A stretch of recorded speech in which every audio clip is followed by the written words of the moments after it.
High! পুরনো ফেলে দেওয়া জিনিসপত্র থেকে আজকে একটা সুন্দর কার্টেন হোল্ডার বানাবো। তো এটাই তোমাদের সাথে শেয়ার করব। তো প্রথমেই আমি পুরনো ক্যালেন্ডার থেকে ক্যালেন্ডার হ্যাঙ্গারটি বের করে এটাকে একটু প্রথমে সোজা করে নিয়েছি। এরপর এটাকে আমি একটা শেপ দিয়ে নিয়েছি কিছুটা ব্যাংলেসের মতো করে।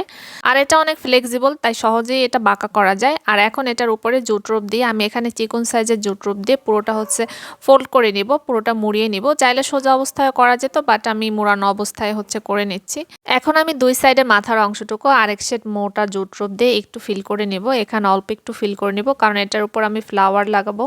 তো এর জন্য এক্সট্রা অংশটুকু ফিল করে নিচ্ছি। আর এতে করে মাথায় শক্ত অংশ হাতে বাজবে না।